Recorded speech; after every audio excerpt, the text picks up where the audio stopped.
Hello friends, welcome back to WorldUncovered-o. I'm here with another amazing and informative video that might completely change the way you see the world. Today, we're going to uncover some fascinating facts, shocking truths, and hidden stories that will leave you surprised. So sit back, relax, and let's dive into today's incredible journey. The Hadza, the most primitive tribe living on Earth. They survive by hunting their food with bows and arrows just like our ancestors did thousands of years ago. Deep into the wild savanna, where uncertainty awaits behind every bush, they chase rock hyraxes, antelopes, and baboons. The Hadza tribe lives life in its rawest form. They drink muddy water, eat honey with larvas, and even sometimes meat with animal waste. For the next 3 days, I'll be a part of their tribe and witness their way of life. The Hadza tribe has been living near Lake Eyasi in northern Tanzania for over 50,000 years and only made first contact with the modern world around 150 years ago. They speak Hadzane, a unique language with clicks. The members took us to their chief. Ruhi.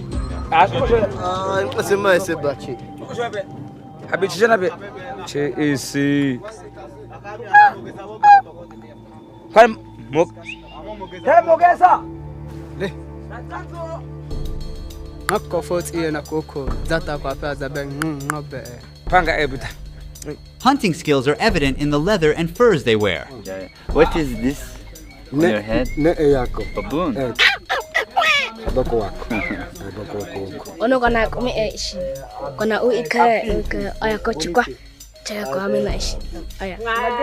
The salt in the tears burns the open wound, and the baby learns not to cry when feeling the pain.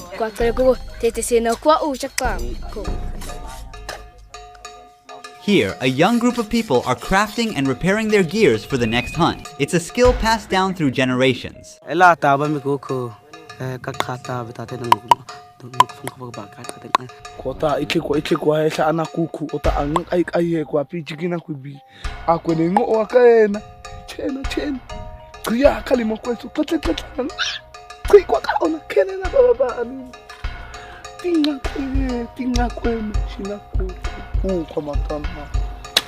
Coco, what happened there?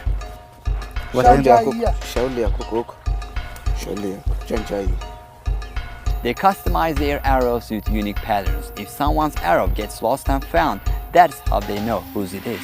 It also tells who shot the target. On their bow, they have these unique patterns, some parts of the animal that they hunted. This tells how talented and experienced this hunter is. Also, they use bird feathers to keep the arrow stable during flight. To make arrows, first they take a piece of wood and carefully shave it. It must be as light and straight as possible. They are always controlling the progress and using their teeth to fix any curves. Which animal do you fear the most?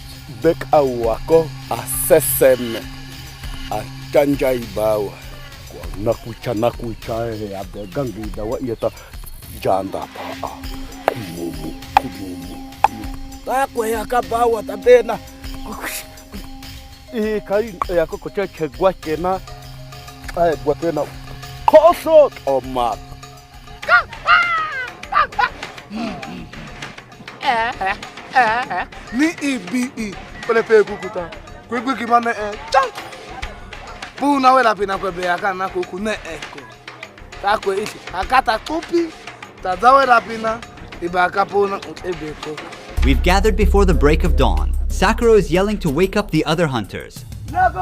Please be aware that some scenes you're about to see may be sensitive. We kindly ask you to watch the culture and lifestyle of the Hadza tribe with respect and an open mind. Our journey into the wild begins once everybody is ready. They split into different groups so that they'll have better chances on hunting. The tribe is getting ready. Let's see what will happen. Once the daylight breaks, we're going into the wilds, with Socorro leading the way. We've got around 10 hunting dogs with us, on the alert. Hunters are carrying knives, bows, both poisoned and non-poisoned arrows. Socorro pointed this way. We are separating now, look there. So we will follow this group. One of our crew is following Socorro and the dogs. Throughout the hunt, we will separate into groups from time to time. In this vast terrain, the dogs are our eyes and ears. They are spreading out and searching over a wide area. This strategy allows both dogs and us to cover more ground and increase our chances of spotting animals.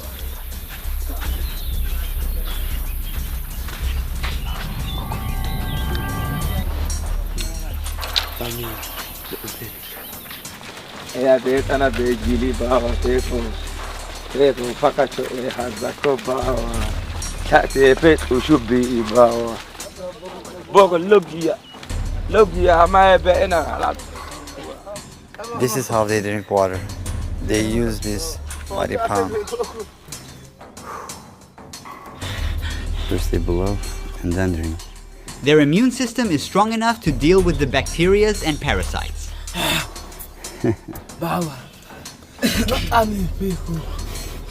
They don't care whether it's clean or not. Dog's starting to run. There's something there. Run. He's gonna put the long stick inside that hole.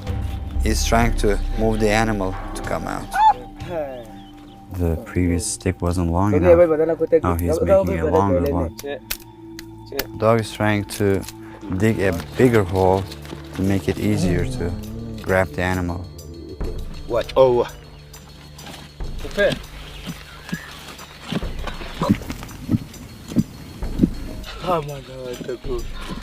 They're giving up. Time is precious, so it's time to move on. The Hadza are nomadic people and they don't store food or engage in farming. They completely rely on hunting and gathering.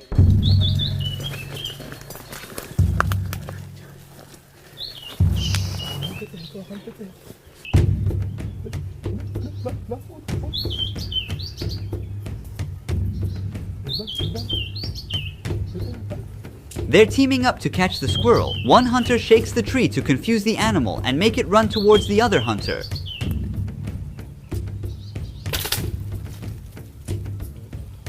They got it.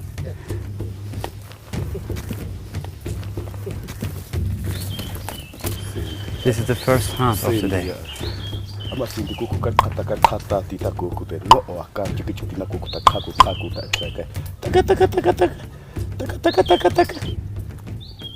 He put it inside his belt. He's looking for his arrow now. Each arrow is so valuable for them. It takes a lot of time to craft one. The dogs are leading Sakuro to the spot.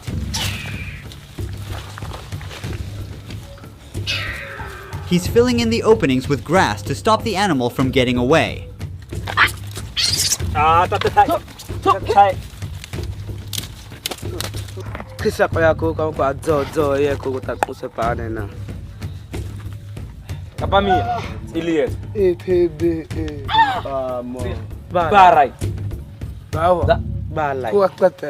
We're changing our route because we cannot pass the river ahead. Finally, it's time to rest. It has been 4 hours that we are walking. If you look at this tree, these things always get us. They are sharp and they tear down our clothes. The name is acacia. Sakuro keeps watch on the other hunters below. The dogs catch these rock hyrax, but they ate half of it. Now Sakuro is sliding through the rocks to move downhill. Thorns prick his legs. He's cutting down the branches to clear his path. In the meantime, the boy pushes his body into the gap between the rocks. He completely disappears.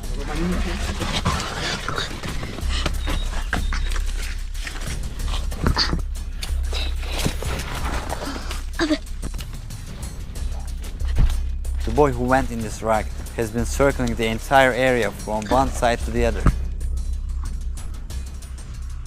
He and the dogs are searching for their prey in a quite tiny space. They shot another rock hyrax down under this rock. They saw something else there. I think dogs are onto it now. They are trying to pull it out. It's a food that is ready but unreachable yet. The one in the nest has been caught. The animal is still alive. He's trying to end his way. That's a bad way to go. Very bad way to go.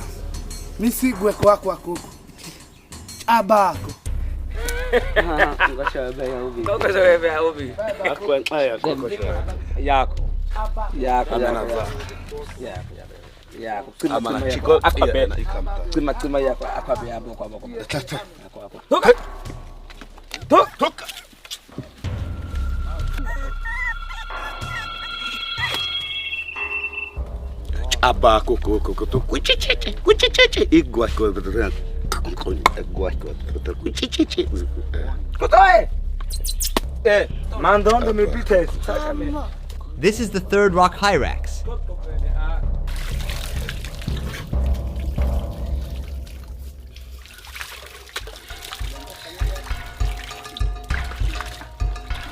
In just 50 years, the Hadza lost 90% of their lands to neighboring tribes cutting down trees and driving away wildlife for crops and livestock. So they used to live all this area. The drop in animal population has made hunting and survival more difficult for them. Their way of life is at risk. Watch this. He makes a fire in less than a minute just by spinning the arrow fast between his palms. Now they take a break to consume a type of plant as they believe it boosts their vision and up hunting chances.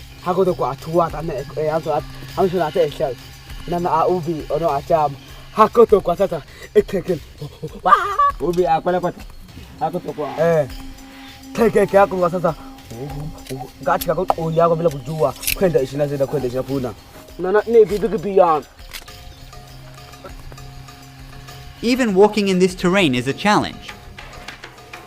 I got stuck again. Move it anti-clockwise. Put it on the other side. This way. This way? The other way? Up. The boy is looking for a mongoose. He's checking every gap he can reach.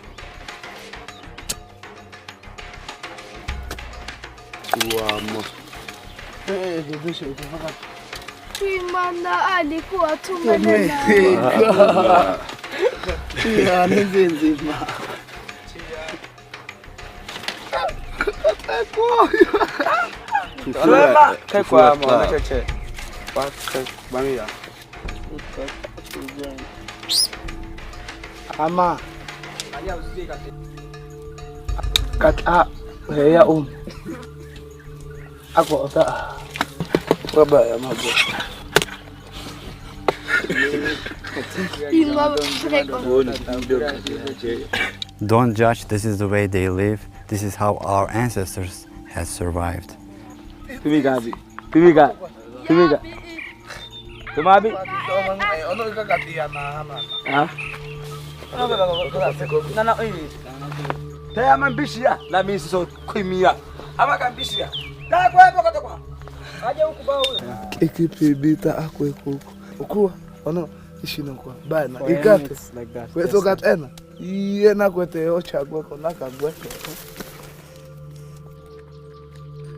It was a very tiring hunt.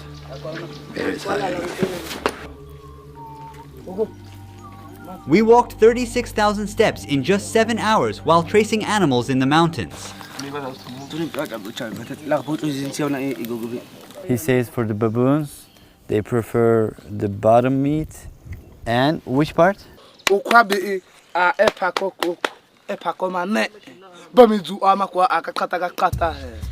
Dogs are waiting patiently to get some pieces of the leftovers.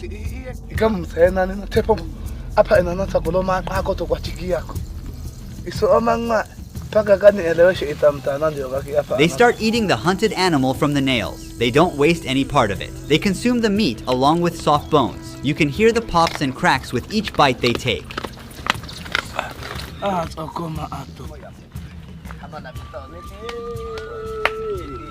Let's eat this part. I'm honored that the Hadza people share their hunt with me, which they got with a lot of effort. But for those who really want to learn what rock hyrax meat is like, it's honestly quite rubbery.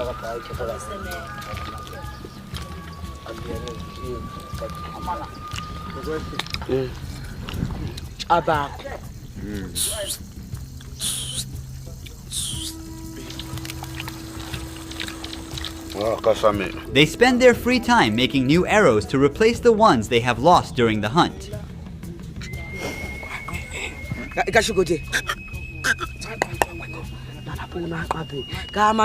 With each Hadza tribe consisting of around 30 people, the average lifespan is around 32 years. It's actually because of the high rate of infant mortality. Typically, a Hadza woman gives birth to 4 kids, but just 1 or 2 of them can survive.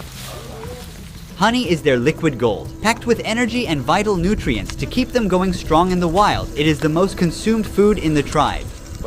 We are near a baobab tree. You see a hole inside the tree up there. That's where the honey is. They're going to cut a piece of wood to attach it. They use it as a ladder to climb up. There are like thousands of bees inside this tree.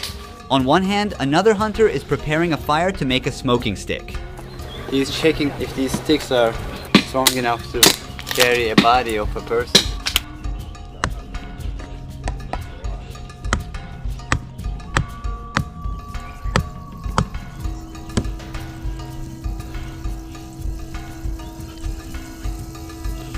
Now he puts the smoking stick into the hive to calm the bees for a short time. This loud buzzing is coming from thousands of bees. He still gets stung numerous times, but bears the pain to get to the honey. He must hurry because the bees will get out of the hive and we don't want to be chased by them.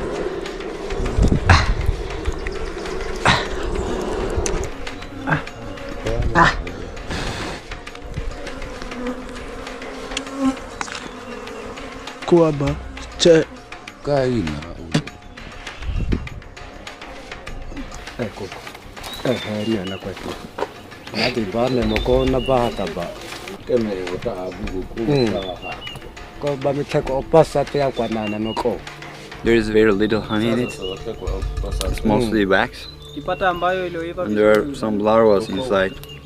Let me show you. For the Hadza, honey is not just food, but also their currency. They exchange it for sharp metal tools, glass beads, tire shoes, and corn flour. They don't use money or even a developed numerical system for counting. In Hadzane, 1 and 2 are the only numbers. Even today, they don't keep track of time. Clocks and calendars have no place here. They don't have time-based events like birthdays or religious holidays. Does he know how old is he? Nowadays, some of them have learned the official language of Tanzania and have borrowed numbers, but most still can't count up to 10. To express numbers beyond 5, like the 8 in this case, he needs to combine them.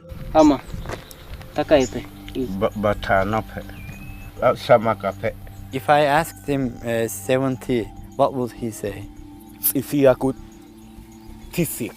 They use general terms to express larger quantities as they are too abstract for them. Do they always have that baboon hunting in their mind?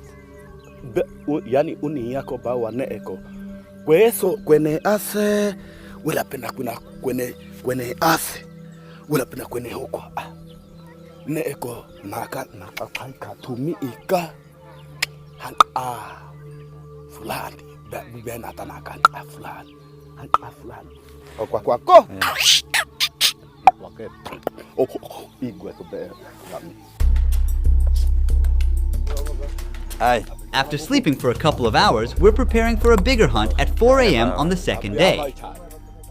This is our second day in the camp, and we will go for antelopes and baboons. While we're tracking animals, one team member will be staying here and recording the camp life.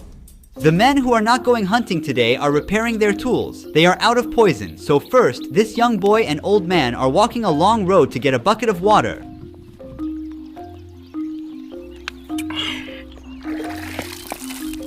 Busy with their daily tasks, they still keep an eye out, taking advantage of any opportunity to hunt down something for today's meal.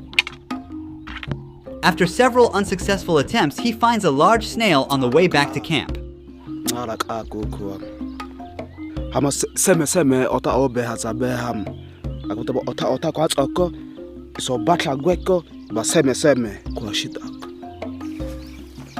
You see those mountains?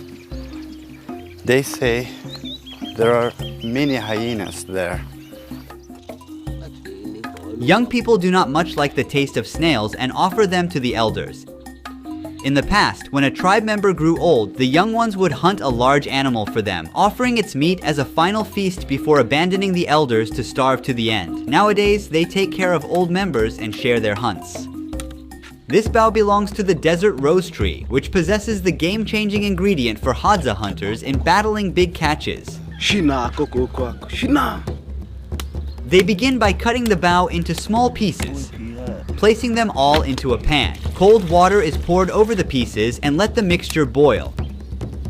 He dumps leaves to skim off any foam from the surface. After removing the pieces, they let the mixture simmer down until it thickens.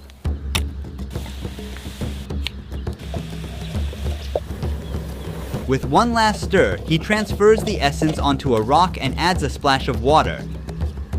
Finally, he adds a bit of ash into it and mixes it by crushing it with a stone. And there you have it, a black, sticky, poisonous paste. He carefully coats the arrow tip with it. Now this arrow is ready for action. He rubs his hands on the grass to clean the poison. Ako koko akana besak adani yako. Bititi yako koko unini na ateni na koko. Ako koko kwa tempe. Iko chi koko paka ko inkoloko duli duli. Tayo tayo to koko ta. Awe koko ta. Tu. Paka te. Popoko komatiko. Angana atokwana koko. Akoro otona. Ako koko. While men search for meat and honey, women gather fruits, vegetables, and greens. Right now they unearth roots and tubers by using digging sticks. They are like nature's nutrient storage units. Here she found a wild potato.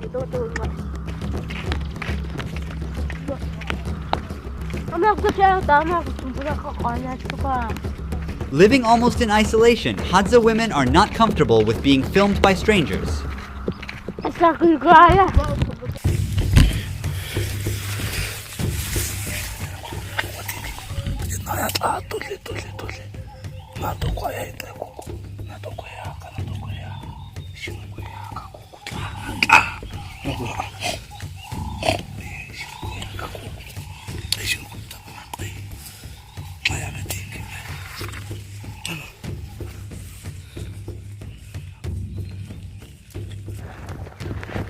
Look, pig digged here.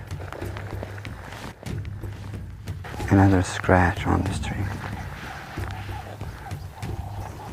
They heard a crackle and are now stopping to figure out where the sound is coming from.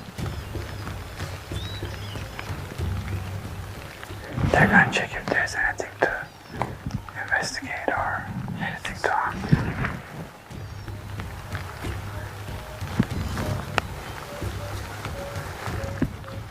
Nothing. Because of the rain, animals hide in their tunnels or shelters. Do you see the nest of a very small animal called bush baby? They are throwing rocks towards the tree to move the animal from where it hides. It's time to run.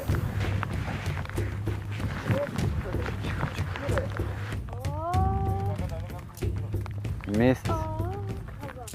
There's no missing from here. Oh! They're having fun. Animal has nowhere else to go. Look, look. There's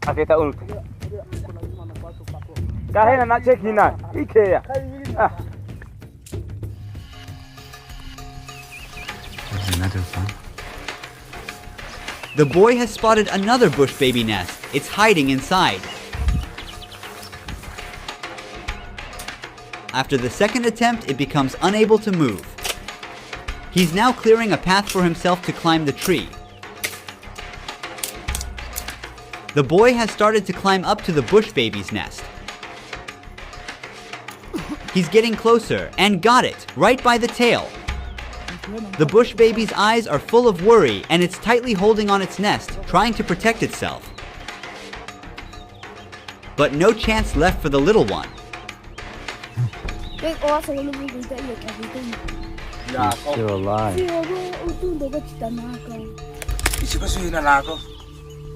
And it's live. This animal is called bush baby. They are mostly active during nights. We got them during their sleep. On the head. Oh, they got it from the eyes. It went from here and came out from there. Look at the hands of the animal. They are related to monkeys. Meanwhile, back at camp, 2 young ones are on the hunt. He whistles just exactly like the bird to trick it.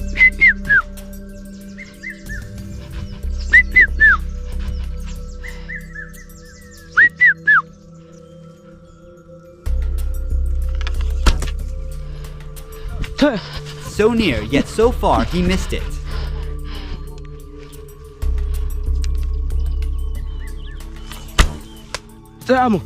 Turn. But on the 3rd try, he got one right in the sky. Turn.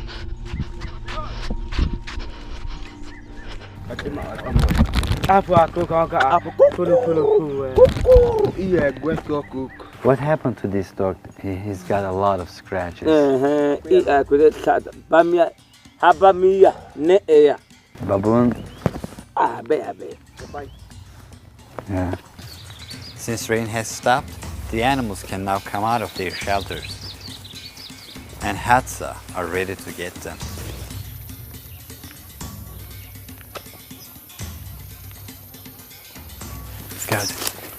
He's got a very beautiful bird.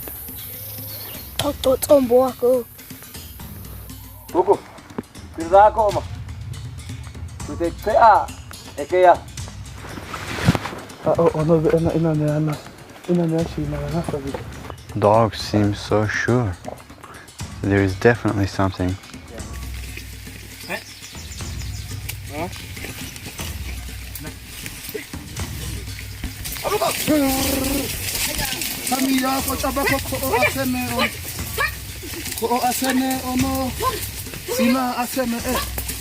Although they are often loyal, the dogs sometimes act faster than the Hadza hunters and take the hunt for themselves.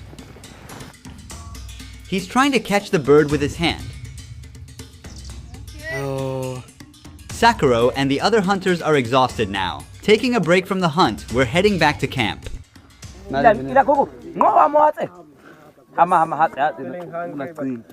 is the last time he ate?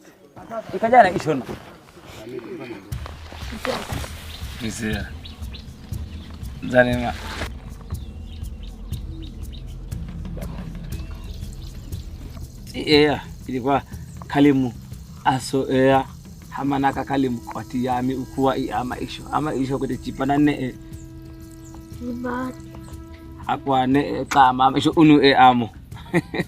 What does he think about death? Where does he think he will go when he dies? Kuku kote misi tatumia amana yamu abaya amo kote tumia amana. Young ones are still learning how to shoot an arrow, and this is their class time.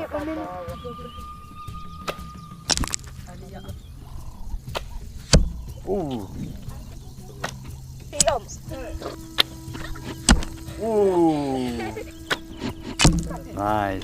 What are their dreams for future?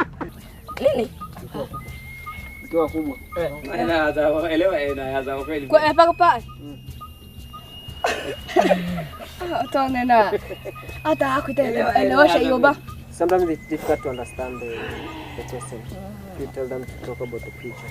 Yeah, they don't have future concept. Kote iye yako tatoga be pokosho ebe isokwena koi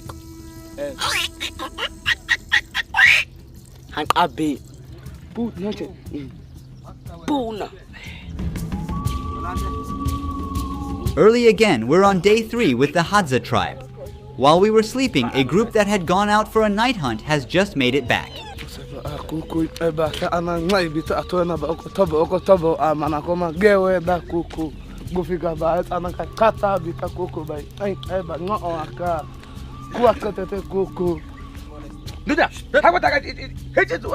They got an antelope. It's called dik-dik. While we are getting closer to the baboons, those who stayed at the camp have started to build a hut. Right now, 2 men are heading into the bush to collect suitable branches and leaves.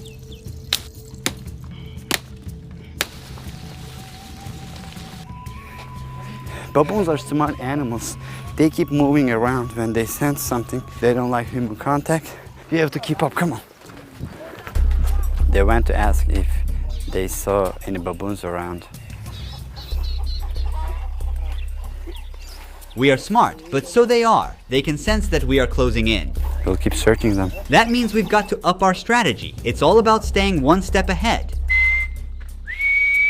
Those at the camp are now whistling to reach out to their friends who have gone on a morning honey hunt, wishing to join in and eat wild honey. Now they're enjoying the sweet treat. I'm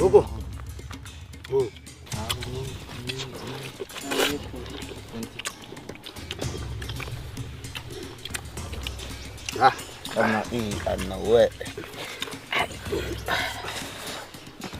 I like Ushu. Hello. Oh, Quaniche, yeah, bye. Now that all the materials are ready, it's time to lay the foundation of the hut. They start by bending and weaving the branches to create bars. To make it durable, they wrap additional branches around it. This cage-like structure forms the main part. Then they surround the base with wild aloe vera plants and cover the top with leaves and grass.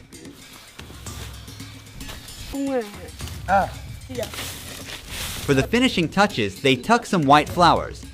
And there it is. Within a few hours, a new home stands ready, gifted to this young dad and his family.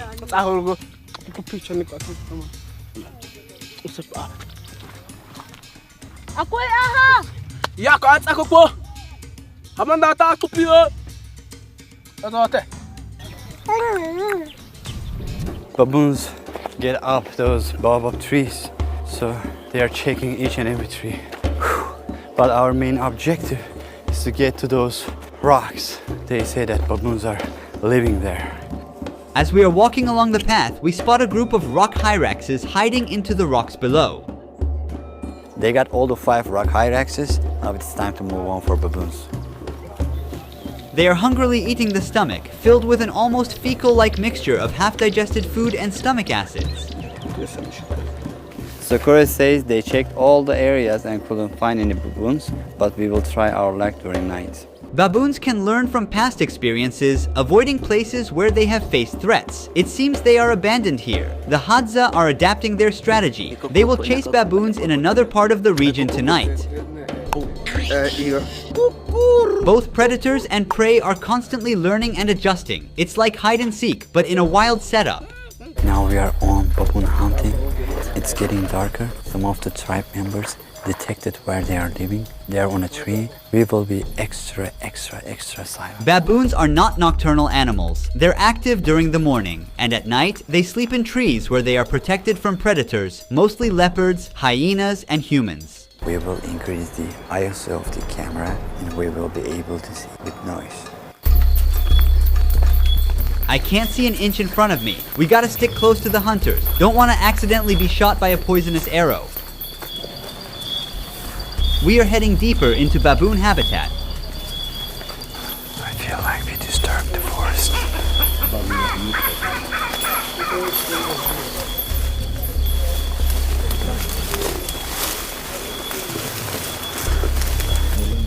What was that sound? It's a kind of bush baby, but a big one. Bigger one. Baboons live in large groups known as troops. As they look out for each other, alert the group to possible dangers, and collectively defend against threats. They've seen one over there. They've seen one. Yeah, okay. They say they've seen one there.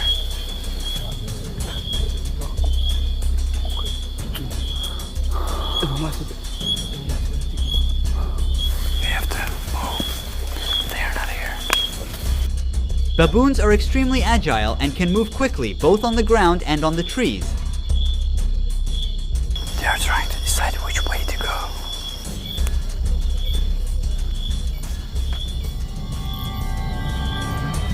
Be careful, it's slippery. We're walking along the edge of the stream, and there's a steep slope down below. It's so narrow, even for just one person to pass through.